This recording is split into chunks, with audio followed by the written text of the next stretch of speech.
আমি এখন আজকে একটা ভিডিও দিতেছি আপনাদেরকে কীভাবে কাজ করি আমরা মালয়েশিয়াতে। দেখেন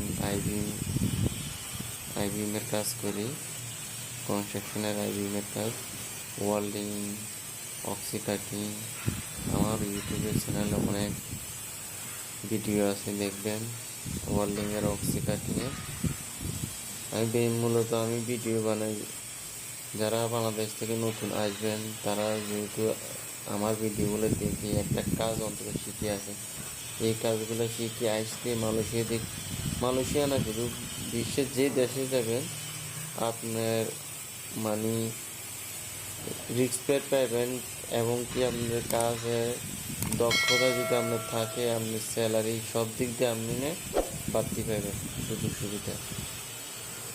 আপনার কাজ জানা থাকলে আপনার নতুন অবস্থা আসলে আপনার কোনো সমস্যা হয় না। কাজ যদি জানা না থাকে, এই বাসার সমস্যা হয়, বিভিন্ন ধরনের সমস্যা হয় কাজের মধ্যে। সো আমি রিকোয়েস্ট করে বলতেছি, যারা বাংলাদেশ থেকে বিভিন্ন দেশে যাবেন অন্তত একটা কাজ শিখে যাবেন। বেসিক যে কাজগুলো আপনার, এই কাজগুলো শিখে যাবেন, যেমন ওয়েল্ডিং, ওয়াল oxy cutting, wiring, tiles fitting, এবং কি রং দেওয়া, এই ধরনের যে কোনো একটা কাজ যদি আপনি শিখে রাখতে পারেন, আপনাদের ভবিষ্যতের জন্য অনেক ভালো হবে। ফিউচার আপনাদের অনেক ভালো হবে যদি বিদেশে আপনারা এই সমস্ত কাজ শিখে আসেন, ঠিক আছে?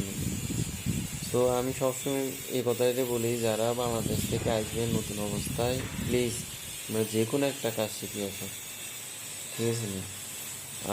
আজকে আমরা কীভাবে কাজ করি একটা ফ্যাক্টরির ভিতরে, দেখেন এগুলো দেখাইতেছি।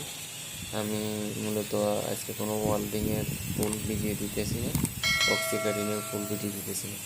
শুধু আমি একটা কথা রিকোয়েস্ট করে বলতে সবারই, যেহেতু এখন মালয়েশিয়ার কলিং খুলছে, এখন কলিং খোলা, আমি কলিং নিয়ে কিছু কথা বলবো, একটা আপডেট দেবো, এবং কি মালয়েশিয়া অবৈধ লোক বৈধ হওয়ার আপডেট আমি ভিডিও ছাড়বো।